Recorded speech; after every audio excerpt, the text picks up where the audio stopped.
Good day, and welcome to Everything You Need to Know About CAR T-Cell Therapy. Today's conference is being recorded. At this time, I would like to turn the conference over to Jennifer Gillette. Please go ahead. Thank you so much, Todd, and thank you everyone for joining us today. My name is Jennifer Gillette, and I am the staff social worker at the National Bone Marrow Transplant Link. I'd like to welcome you to our Lunch and Learn with the Link today. This month's program will focus on everything you need to know about CAR T-cell therapy.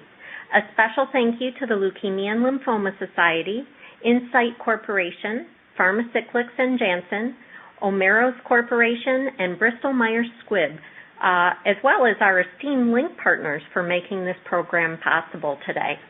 Just so everyone knows how our outline is going to go, we're going to have just a couple minutes on an introduction to the National Bone Marrow Transplant Link. Then I'm going to introduce Dr. Lawrence Morris. And then after that, I'll introduce a survivor of CAR T therapy, and he's doing well, Ray Gillespie, and then open the floor for questions. We're going to take turns today, just so everyone knows we had an overwhelming response with questions for our topic here today. So I'm going to read some of the pre-submitted questions as well as try to provide opportunities for some of those live questions. So for those of you who may not be familiar with the link, our mission is dedicated to helping individuals and their families from diagnosis through survivorship. We provide resources, support, and education. Some of the resources we provide to help families navigate their transplant journey are our webinars, podcasts, blogs, our lunch and learn calls like you're on today, and then we have these on a variety of topics such as chronic graft versus host disease or disease-specific information or caregiving, coping, treatment options, and survivorship. We have an active Facebook page with daily inspiration and relevant tips and breaking news for survivors, as well as our peer support mentor program for patients, caregivers, and donors. We have our Second Birthdays Recognition program, honoring your second birthday with that transplant, and we have books and referrals and a licensed social worker available to assist as well. So please reach out if you are interested in any of our services. Before we begin today's program, also just a couple housekeeping items. Please be mindful and be concise with questions so that we can answer as many as we can today. And also please know that the information provided in this program is meant to stimulate conversation with you and your healthcare provider and is not meant to replace your individualized medical plan. So now, on to the educational part of our program. We are so thankful to have our first speaker here with us today, Dr. Morris. Lawrency Morris, MD, is a board-certified oncologist. He is a medical director of both Northside Hospital Leukemia Program and Northside Hospital Inpatient BMT Unit, and an Apheresis Collection Facility co-director of Atlanta Blood Services. Dr. Morris is also a Northside Hospital blood and marrow transplant and leukemia program physician. Thank you, Dr. Morris, for being here with us today. Thank you for having me. I'm very happy to be here, and I'm looking forward to it. Well, go ahead. What do you want to share with our callers today, Dr. Morris? CAR T therapy is really a very exciting new technology. And it's really developed, rapidly. I remember just not too many years ago when, the first patients who had received CAR T therapy, which were children with leukemia, were reported at one of our national meetings, and everyone was amazed. It's quite a complicated therapy scientifically, and so one wondered at the time, this is great that you can do it at a center that's very sophisticated and has its own research labs, but it's probably going to take quite a long time before something like this is applicable to the wider world. Well, just a few years later, there are several CAR T commercial products that are available for use, and there are others in the pipeline, and thousands and thousands of people are receiving this therapy. So it's been quite a story. It's a significant focus of what we do at our center. And, there's a lot to it. So I'm looking forward to fielding people's questions, and thank you for having me today. Okay, great. Well, what we will do then is we will go to Ray, because Ray, he was diagnosed in 2019 with non-Hodgkin's lymphoma, and at that point, he was told he had a few months to live. But as a result of CAR-T today, we get to have Ray as our speaker and hear about how CAR-T changed his life. So maybe before we get to some of those questions, Ray, can you tell us a bit about your story? Yes, this is Ray, and I'm a 78-year-old, 100% disabled veteran due to a left ventricle block in my heart, and I've lived with a pacemaker defibrillator in my chest since 2011. The reason I'm telling you this is because it was one of the main reasons that I qualified for the clinical trial for CAR-T therapy. I had to be over 70 and have some other major medical problem. And I'll start by telling you that when I found out how I found out about the lymphoma, on February 19, as she said, I noticed a large knot on the left groin area. So I went to a primary care doctor in Great Bend, Kansas, and immediately it had it x-rayed. It revealed nothing, so she made me an appointment to have it biopsied. A few days later, the results came back as non-Hodgkin's, large cell B-cell lymphoma, and I was referred to the satellite office for Cancer Center of Kansas in a hospital about 30 miles away for a PET scan and bone marrow. The results came back with 19 hits all over my body. I started chemo the first Thursday of March, and at that time, as she said, I was told that they were going to try to get me 3 months, but they couldn't guarantee it. During that spring and summer, I had a total of 8 rounds of chemo, several more PET scans, and on August the 1st, my cancer hits were down but not knocked out. The hits were down from 19 to 2.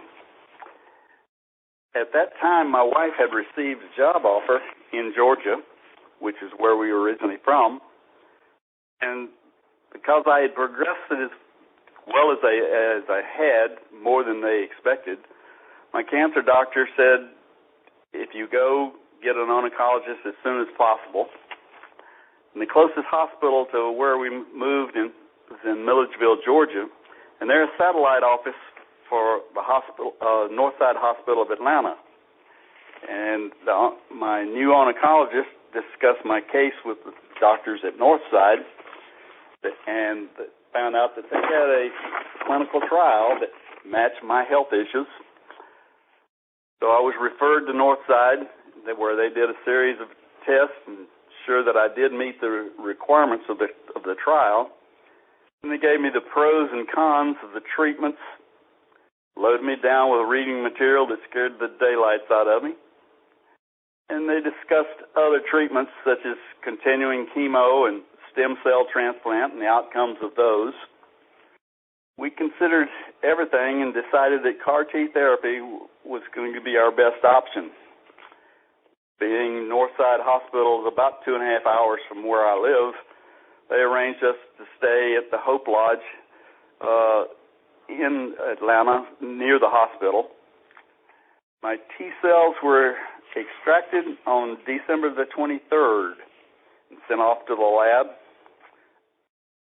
After that, I was being tested regularly at the hospital.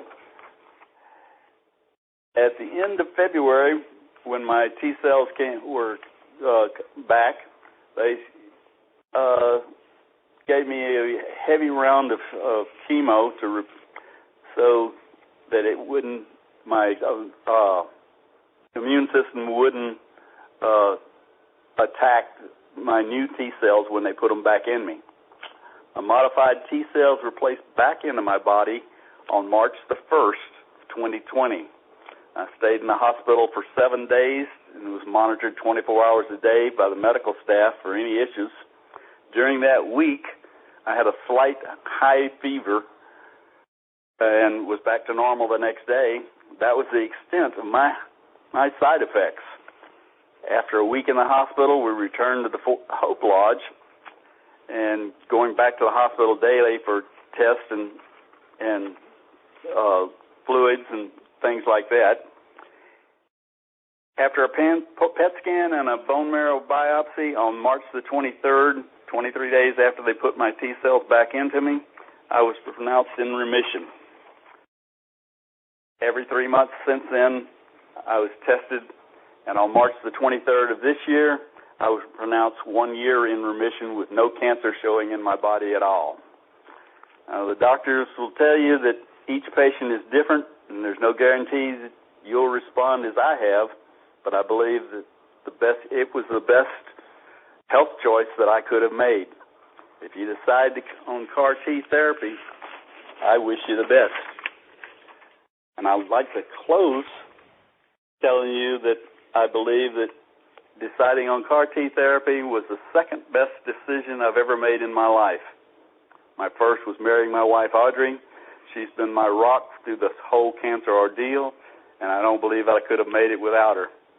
And today is our 40th wedding anniversary. Thank you.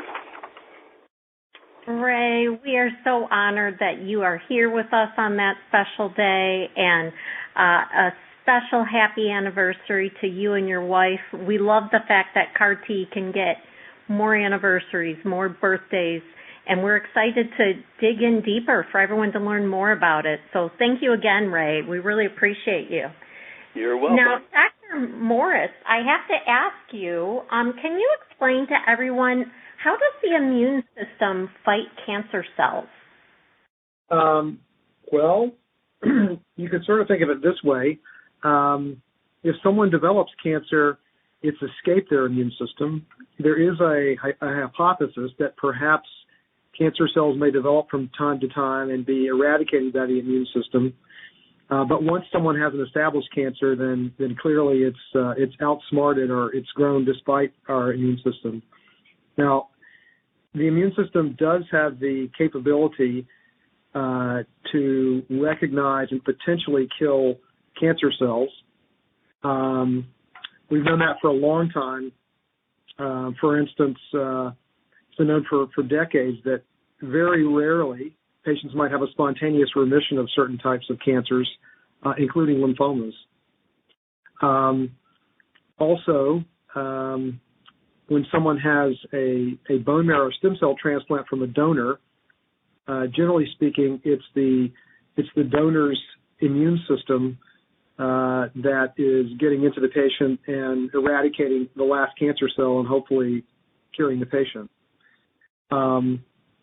So CAR T therapy is a way to get around the fact that the cancer has grown despite the patient's immune system, and to sort of engineer the immune system so that the patient's own immune system can indeed fight it.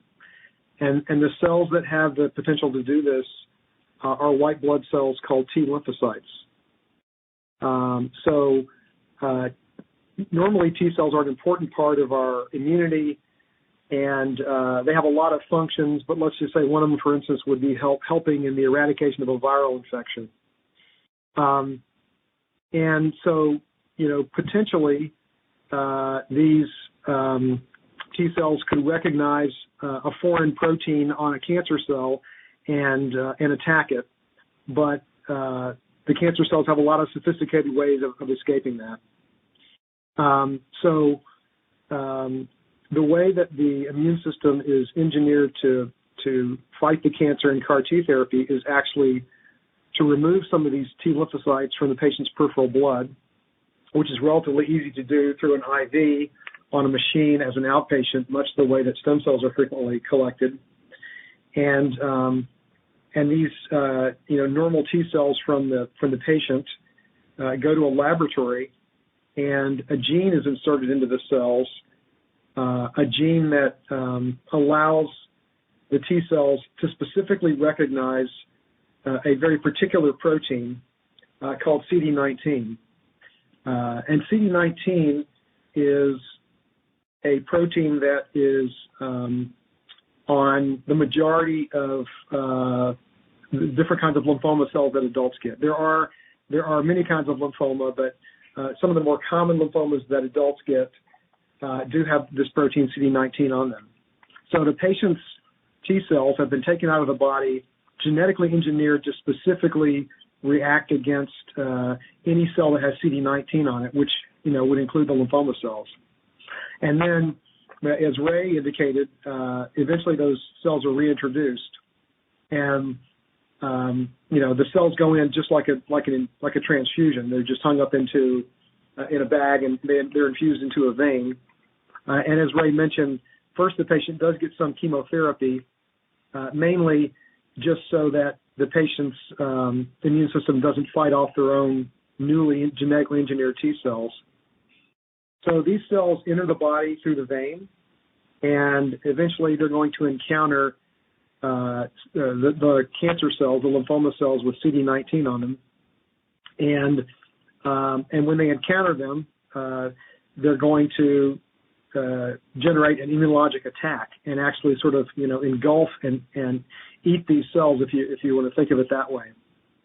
And the more these cells encounter the cancer cells, the more they are stimulated, the more they expand, the more that they grow. So it's not just that you get the bag of cells; that those cells go into the body and then they expand, and you get many-fold more cells during the days after the infusion than you actually receive on the day that you get the infusion. And so there are some other aspects to this, including side effects of CAR T therapy. But in terms of the immune system, how does the immune system potentially fight cancer, and how do we get it to fight cancer in the setting of CAR T therapy?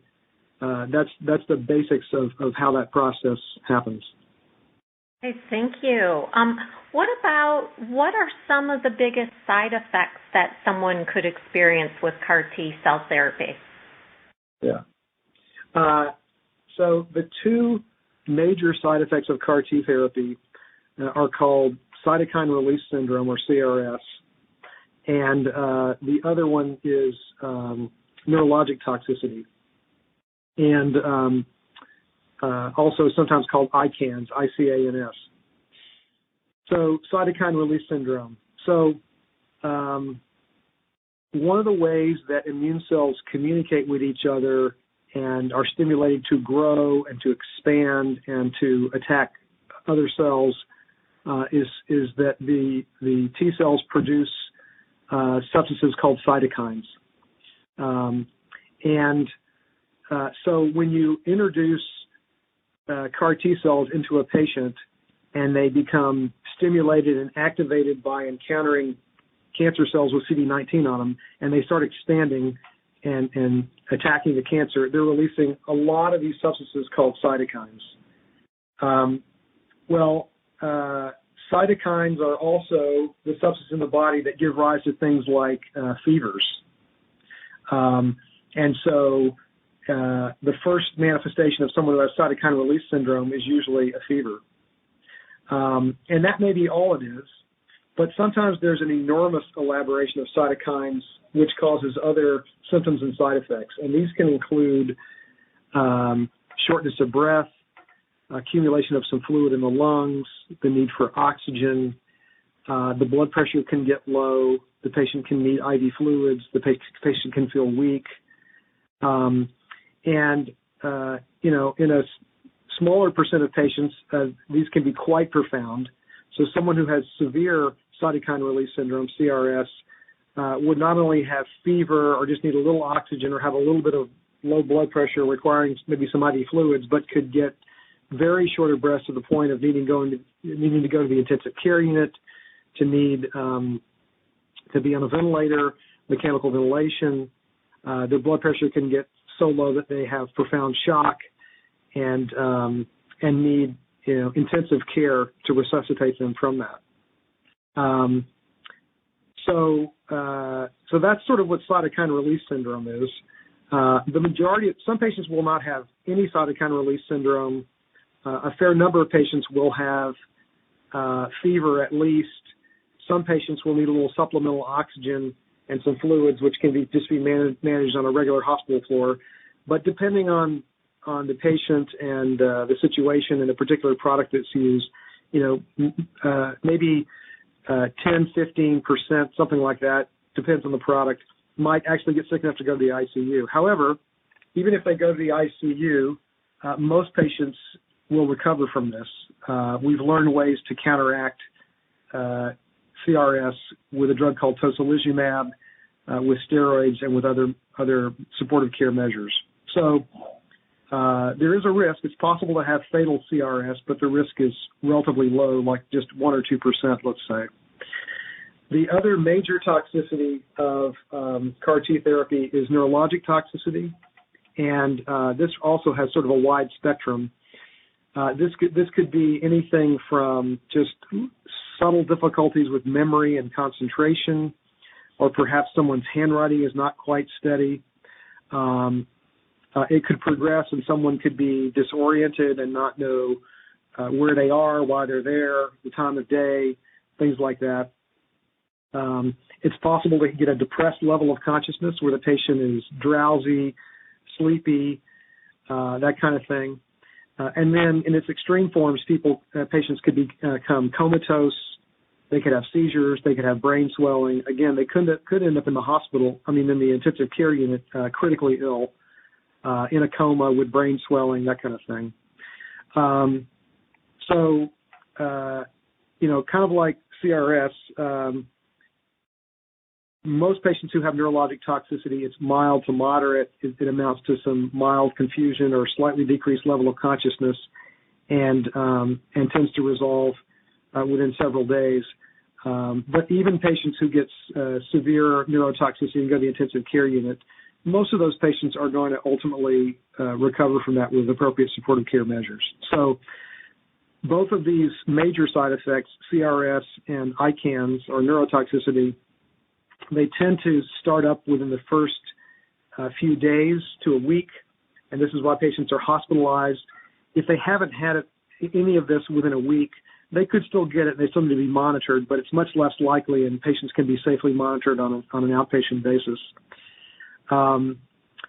There are other potential side effects of CAR T. There usually is a dip in the blood counts for a week or two after the chemotherapy that you get before the CAR T therapy. Most patients recover, although a minority of patients may have very long periods of low blood counts requiring transfusions, although in the vast majority of patients, ultimately this will improve and the patient will no longer need transfusions. And then some more longer-term effects are the cells that make antibodies, called B cells, they have CD19 on them. So all your B cells get attacked by the CAR T therapy, not just the cancer. And so people tend to have low antibody levels, and most patients can be expected to need supplemental antibody infusions every month or so for a long time after CAR T therapy, and that might increase the susceptibility to some infections. So those are kind of the major side effects. I know we had some people asking us about they had the COVID vaccine and then didn't show antibodies. Is there much data gathered yet as to how to help people during this pandemic if they've had CAR T? There are some guidelines, but most of those guidelines, frankly, are not based on a lot of data because COVID is relatively new, very new as a microorganism, and the vaccination is even newer than that. So,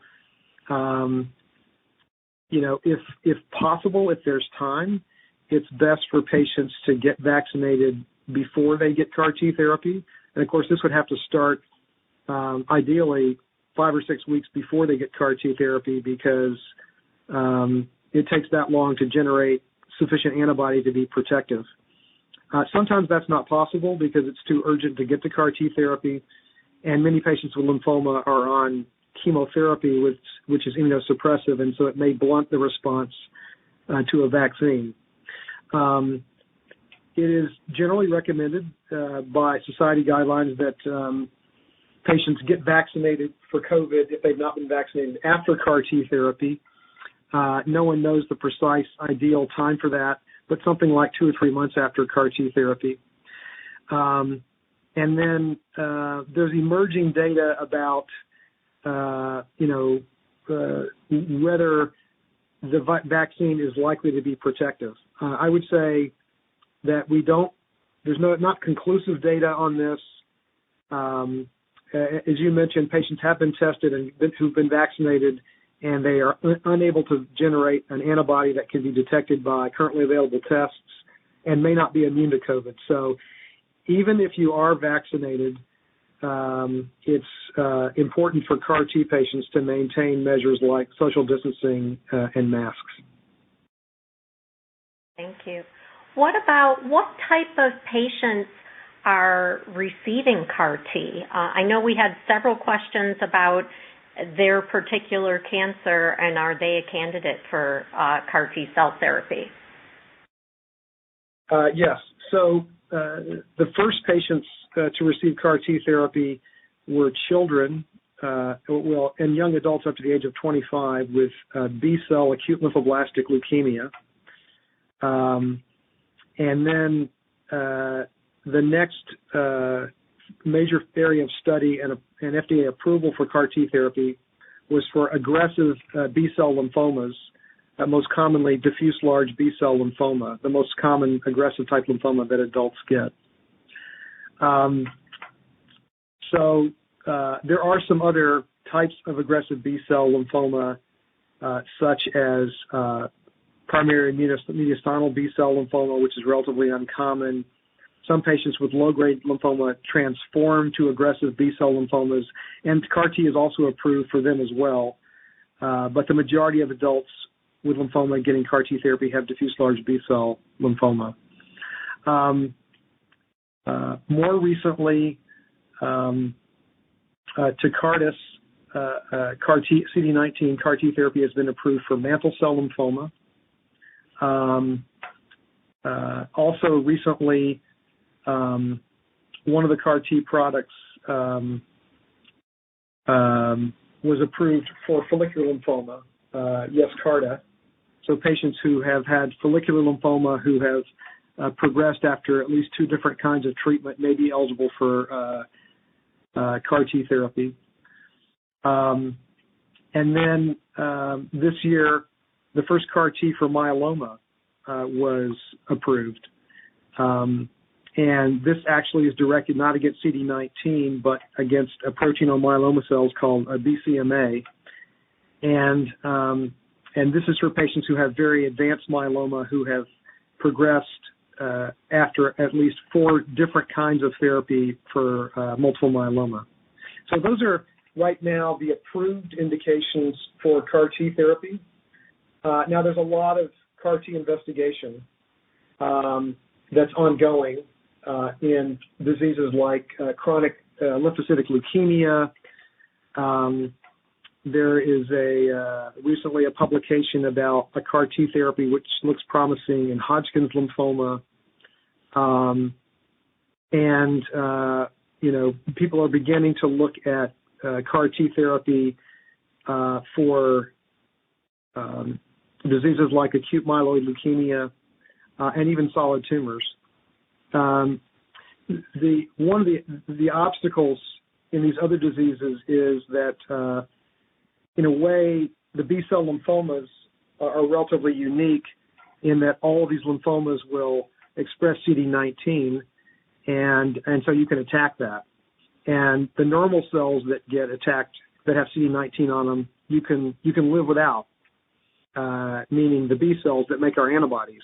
So if you destroy all the CD19 cells, including the lymphoma, but you also destroy B cells and you can't make antibodies, well, you can get intravenous immunoglobulin. You get infusions of antibodies every several weeks and have protective immunity.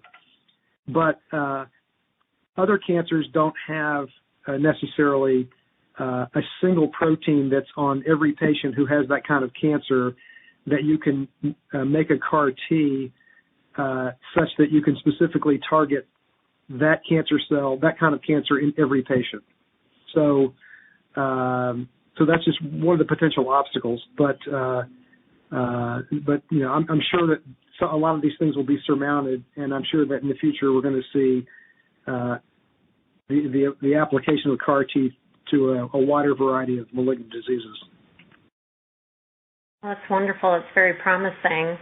About how long do CAR T cells stay in your body? That's an interesting question. So it depends on the CAR T product.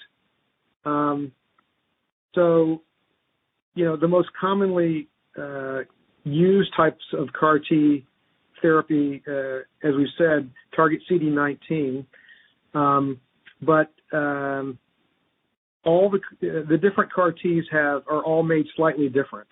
They're all made with T cells. They all have a gene inserted into them, the T cells, that cause the expression of a signaling protein, a receptor on the surface of the T cell, which allows the T cell to recognize CD19. But the details of exactly at a molecular level these molecules are constructed will seem to affect how long the CAR T cells persist. So, for instance, some types of CAR T products, there's a burst of CAR T cells. The cells expand. It happens in a few weeks, and after several weeks, the CAR T cells are gone. And then other CAR T products, the CAR T cells may persist for a year, for several years, and who knows, perhaps indefinitely. So that is an observation. I don't think we can say at this point that it's necessarily better or worse to have CAR T therapy that expands and treats the disease and goes away versus one that persists, for months and for years. But so the answer is it depends on which CAR T product is being used. Okay, thank you. What about, again, several questions about age restrictions. Is there any age group where you would not consider giving CAR T therapy to? No, there isn't. And we've really gotten away from this not only in CAR T therapy but also in transplantation. So I'm old enough to remember when being 40 was quite, borderline age to get a bone marrow transplant. And then I remember when it was 50. And then I remember when it was 60, 65. And eventually we've learned that what's far more important than chronological age are what we call performance status and organ function. So performance status just meaning that a person who's up and around and can take care of themselves is much more likely to be able to tolerate a particular intensive therapy than someone who is in a chair in the bed all day. And then organ function, if you're 58 and you have a very weak heart or severe emphysema or cirrhosis, you may not be a good candidate for intensive therapies like CAR T or transplant. But if you're 77 and your heart's in good shape and your liver and your lungs and your kidneys, you might be a great candidate for it. So we don't really have particular age cutoffs, and that's true in CAR T therapy as well. So if someone has a disease in which CAR T therapy is indicated and has been shown to benefit patients with that kind of lymphoma or malignant disease, and if they have inadequate performance status, and they can have certainly medical problems, but if they're not too overwhelming, then they can be a candidate regardless of their age. Okay, great. I'm going to address a few more questions and then we'll open it up here. We had one person write that her husband had apheresis prior to his auto transplant, and the process was really tedious, requiring 5 days of collection with Inpatient shots, and they were told that was unusual. Ultimately, only the bare minimum of cells needed to move forward with the transplant. If he were to have CAR T cell therapy in the future, would you anticipate that the apheresis process would be similar to his first experience or not necessarily? Not necessarily. So you're collecting a different kind of cell, T cells versus stem cells. Stem cells are generally reside in the bone marrow compartment, you could say, and are not normally circulating in the blood in any significant degree. So to collect stem cells, you have to stimulate the bone marrow in some way, such as with chemotherapy, growth factors, or both. And just how many cells leave the bone marrow and circulate in the blood can really vary from patient to patient. T cells are normally circulating in the blood. So it's not uncommon for it to take at least a couple of days to collect enough cells in a myeloma patient, let's say stem cells, and sometimes it does take 3 or 4 days, or maybe even a little bit longer than that. Whereas most patients who undergo T cell collections, we can get enough cells in just one apheresis. Now, there are exceptions to that, but generally I would say that collecting T cells and getting a good yield is easier than collecting peripheral blood stem cells. Okay, great. Thank you. What about one person asks us, should I wait till my lymphoma comes back? They're currently in remission, but should they wait till it comes back to further consider CAR T cell therapy? Well, that is that's really something I would discuss with the individual physician because it just depends on the details. I would say, as a general principle, in lymphoma, CAR T therapy is indicated for patients whose disease is active and not responding to the most recent therapy. And so there aren't many circumstances in which CAR T therapy would be recommended if someone was in complete remission. But again, every situation is a little bit different. So I would discuss that with your doctor. Thank you. What about one person asks us, is there a way to know for sure that CAR T cells are still alive and working? There is a way to know if they're still around and they're alive. And, that might be as easy as just knowing what kind of CAR T therapy you got. For instance, if you got Kymriah, which is used to treat lymphomas, we know that typically those persist for a very long time. And so if you just had Kymriah within the past year, in all likelihood, you still have persistent cells. And if you got Yescarta, and you got that a year ago, then probably those cells are gone because they don't tend to persist. Now, are they still active? That's more difficult. The only under ordinary circumstances, the only way we have to know whether they are active or not is to see, is to assess the patient before and after the therapy.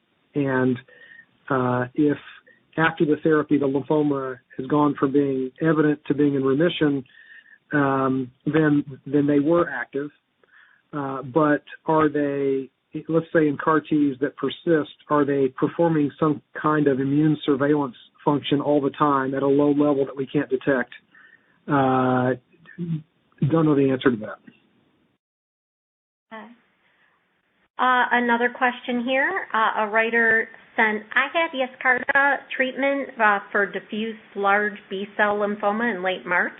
I've been surprised at the duration of the post-treatment fatigue and extended neutropenia. In your experience, is this typical in the patients you see in your practice? My early scans show no signs of lesions or tumors in areas where there were lesions and tumors before the treatment. Yeah. Well, first of all, that's terrific if you're in complete remission. Hopefully that will last a very long time, if not indefinitely.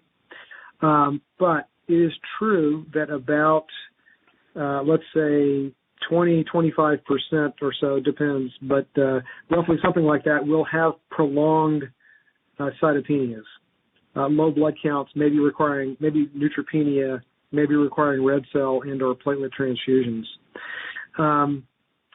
The reason for this is not entirely clear.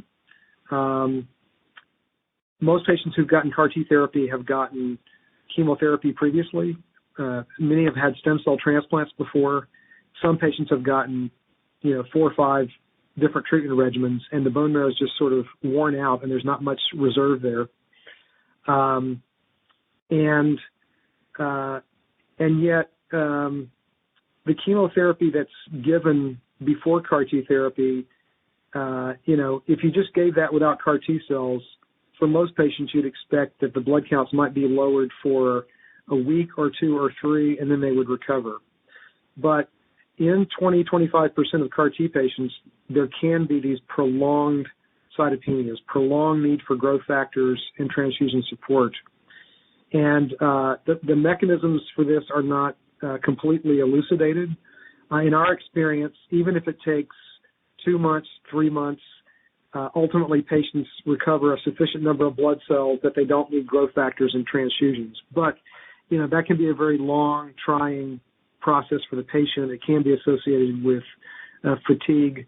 But I think I would be optimistic that given more time, your counts will eventually improve. Great. Thank you, Doctor. We have another person asking if they have atrial fibrillation controlled with medication. Can they still be considered for CAR T therapy? Yes. So atrial fibrillation per se would not be a contraindication to CAR T therapy. Great. And this one, I will see if this is appropriate for you, and then we're going to open it up to the callers. It says, I am the caregiver for my husband. He is also on this Lunch and Learn. Please discuss the JCAR017. My husband may qualify for the trial of this newer version of CAR T treatment. Please discuss improvements or recovery time, and if given a choice between systemic treatment of this, how does the patient make an educated decision?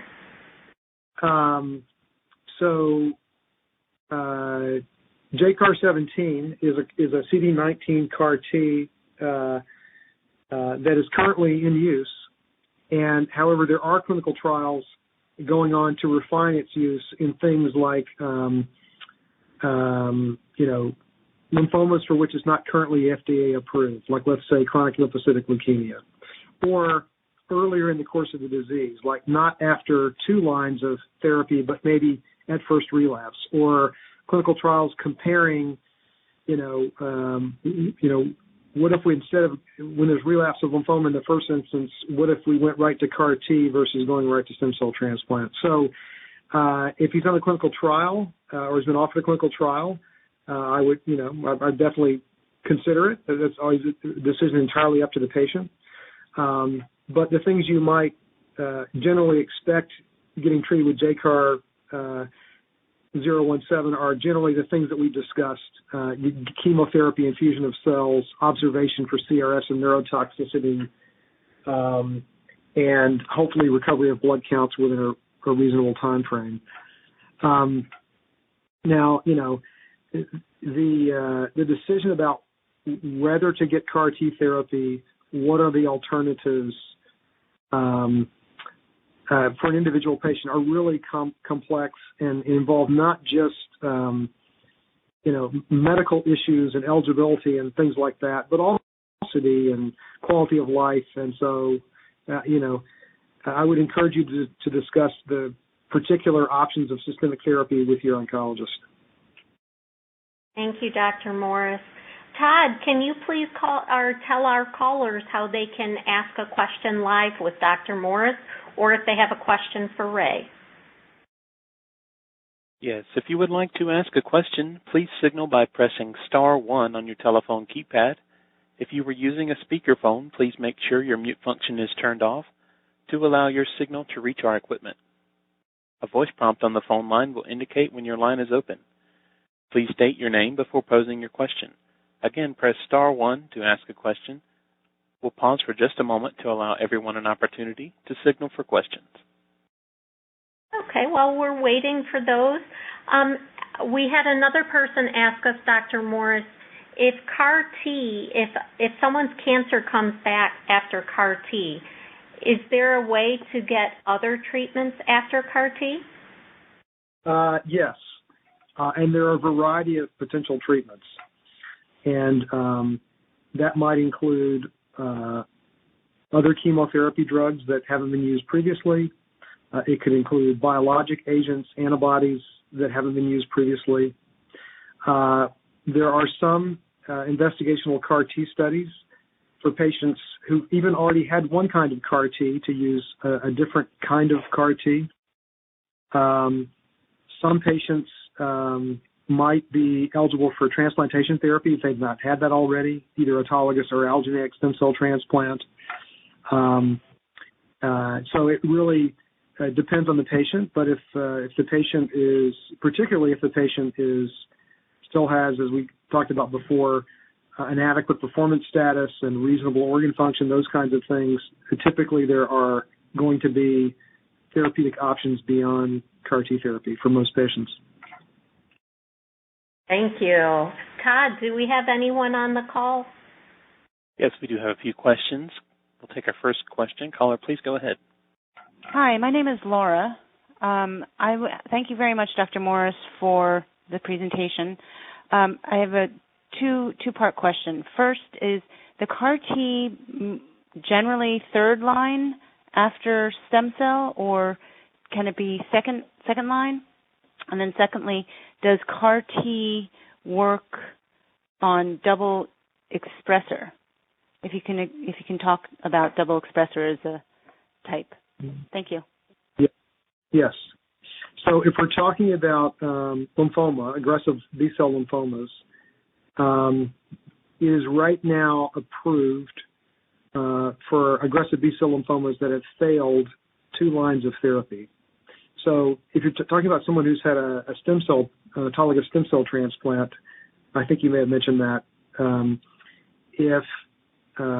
Typically a patient with aggressive B-cell lymphoma will have treatment, and if they're in complete remission, not have a transplant.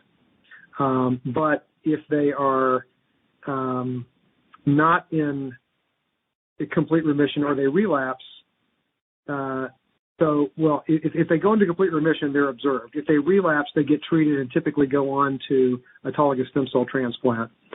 And that would be considered two lines of therapy. Now, if someone had aggressive lymphoma and they got chemotherapy regimen and they were resistant, and then they got a second line of therapy, then they failed 2 lines of therapy, even without a stem cell transplant, and then they should be potentially eligible for CAR T therapy, if I'm understanding your question. The second part of your question had to do with double expressor, and yes, CAR T therapy should be active in patients who have double expressor diffuse large B-cell lymphoma. Thank you. Mm-hmm. Thank you. We'll take our next question. Caller, please go ahead. My name is George. My spouse carried a multiple myeloma on pancreas and pelvic. And she doing the RVD chemotherapy and acupuncture and herbal tea and a year. And she reserved the stem cells. And she has a 7-year bouquet maintenance chemotherapy. Is she in the remission? But, I just wonder if she can use those stem cells for the CAR T in future in case she need to do the bone marrow transplant? In general, stem cells that are collected and stored can be used indefinitely. Now, different institutions may have different guidelines about that. I know at our institution, I think we have used frozen stem cells as long as a decade after they were collected successfully. So they're probably still viable and useful if the patient needs a transplant in the future. Now, with respect to CAR T therapy, the way that they might be used if the patient had CAR T therapy for myeloma would be if the patient was one of those who have these prolonged periods of low blood counts. So not just 2, 3, 4 weeks after the CAR T therapy, but as I said, maybe in a quarter or so of patients, the low blood counts might go on for a couple of months, even 3 months, occasionally even longer than that.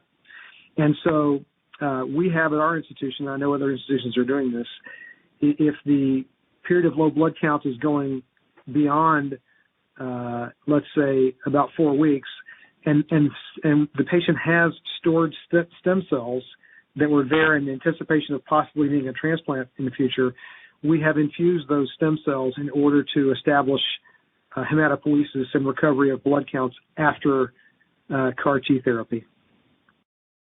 Oh, okay. Thank you so much. Okay. Yes. Thank you. We'll take our next question. Caller, please go ahead.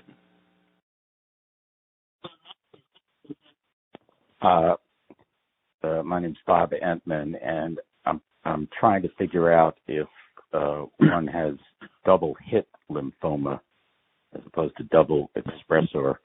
Does that make you a good candidate for CAR T? Thanks. Yes, CAR T therapy is active in patients who have double hit lymphomas. And for the people who are listening who are not familiar with these terms, double expressor and double hit, we've learned a lot about the molecular genetics of lymphomas in the past decade or more, including the importance of certain gene mutations and gene expression patterns. So when people are saying double hit and double expressor, that's what they're talking about, a genetic analysis that's routinely done on patients who have aggressive B-cell lymphomas. And so someone who has double expressor or double hit lymphoma, in general, typically has a worse prognosis than a patient who does not have those findings. Now, when we say worse prognosis, we're saying a worse prognosis when treated with currently available chemotherapy regimens to treat aggressive B-cell lymphomas. So if you have those kind of genetic findings, double expressor, double hit, you could still be cured with chemotherapy, but just the percentage is somewhat less than if you didn't have those findings. So we don't know that those issues are so important when it comes to CAR T therapy, because it's a very different therapy. It's not chemotherapy. It's a cellular therapy, and it relies primarily on the expression of CD19 on the cells that it's targeting. So having double expressor or double hit should not be an obstacle to being a candidate for CAR T therapy. And so it has more to do with is the patient progressing after at least 2 lines of therapy and therefore eligible for CAR T therapy, or perhaps participating in a clinical trial looking at using CAR T therapy earlier in the process, let's say at first relapse, for instance. Okay, great. Thanks. Sure. Thank you. We have 4 more questions at this time. I'll take our next question. Please go ahead. Hello? Hello? My name's, yeah. Am I on with my question? Yes, please go ahead. Okay. I'm sorry. My name's Andy. My wife is a 12-year myeloma survivor, stem cell transplant, many, many years of treatment, et cetera, et cetera. Her main marker is kappa light chains. And is there a particular kappa light chain number that they strive for prior to CAR T? Does it make a difference what your kappa light chain number is in terms of your ability to be, a successful candidate for CAR T? So the particular level of light chain doesn't matter. It does not. To be eligible for, right, correct. The criteria to be eligible would include myeloma that is persistent, progressing after at least 4 lines of therapy. Right. I imagine your wife has had, if not more, after more than a decade of myeloma. And so the particular level of light chain should not affect eligibility for CAR T therapy. And I wasn't thinking eligibility. Well, okay, that's fine. Yeah, she qualifies on all the indices that you were indicating. We were just curious if it was ideal or preferred that she be, the lower the kappa light chain. Does that mean potentially more success with CAR T? About all that could be said about that, I would say, is as a general principle for most cellular therapies, we know this is true in transplant, the better the disease control going into a cellular therapy, it may be true that is associated with a better outcome. That's true in transplant. I would say we know less about that with CAR T therapy. So, as a general principle, as oncologists, we like the idea of taking someone to a therapy like CAR T therapy if they have, less disease versus more disease or bulky disease. But I can't tell you that, if let's say the light chains were half of what they are going into CAR T therapy, that would definitely be better, and there definitely would be a better outcome. So, I think the main thing is she eligible based on the criteria for receiving CAR T therapy, and is she medically a good candidate for CAR T therapy? Okay, thank you very much. Yes. Thank you. We'll take our next question. Caller, please go ahead. Hi, thank you. My name is Amanda. I actually had a question for Ray. Just wanting to know, when you were preparing for CAR T, what the teaching, the education process was like for you and your wife. Know that the caregiving for CAR T can be challenging and, a lot. So how did you and your wife cope with that? Well, they explained probably everything about it, and most of it we didn't understand when they first explained it, and they gave us all kinds of literature, and we would read that, and we went on the web and searched different stuff there until we felt like we were understanding what they were talking about. I mean, neither of us being medically educated, we didn't know a lot of the terms until we looked it up. So I'm not sure if that answers your question or not, but to tell you the truth, it originally scared the daylights out of me. Thank you. Thank you. We'll take our next question. Caller, please go ahead. This is James Van Zandt. Am I on? James? Yes. Yes, you are. When I did a autologous transplant for a recurrent lymphoma, they said it was a 50-50 chance of success.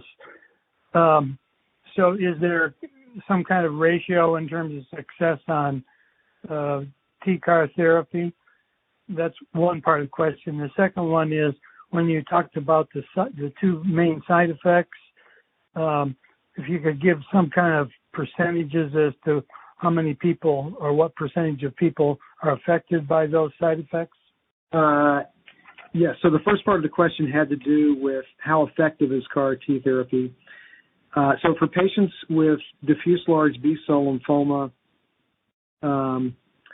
approximately 60-65% of patients will enter a complete remission. And after several months, perhaps long-term at a year or two after CAR T, somewhere between, it depends on the study, somewhere between 30 to at most 40% of patients might be in long-term remission and or potentially cured with CAR T therapy. What was it? The second part of the question had to do with? Kind of what are the percentages in terms of people that would be affected seriously by the two major side effects you talked about, the neurologic and the other one? Yes. All right. So it depends on which CAR T therapy product we're talking about, but I would say that cytokine release it would be expected in at least 50% of patients. Again, many of those are just going to be fevers or just needing a little supplemental oxygen or some fluids, and a smaller percent, with very serious CRS going into the intensive care unit. Neurologic toxicity tends to be, again, depending on the product, a bit less, let's say 30-40% of patients, and again, a significantly smaller percentage than that with very serious neurotoxicity, requiring, let's say, transfer to an intensive care unit. And there's, there are CAR Ts with somewhat higher CRS rates than that, and CAR T therapies with significantly lower neurotoxicity numbers than that. But those are general ballpark numbers. Okay, thank you. Thank you.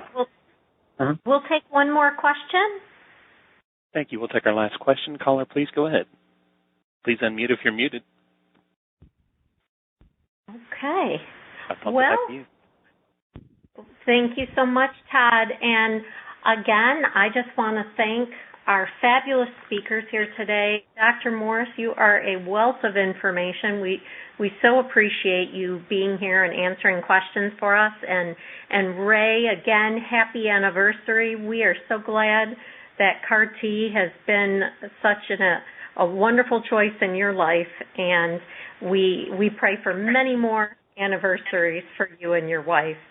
Also, just thank you to our callers, our sponsors, our partners, and everyone stay tuned, or you can also check our website or Facebook page for next month's Lunch and Learn. We're going to have a GVHD speaker with us, and if anyone needs additional support from us at the Link, you can reach out at 1-800-LINK-BMT. Thank you again, and we hope everyone has a great day.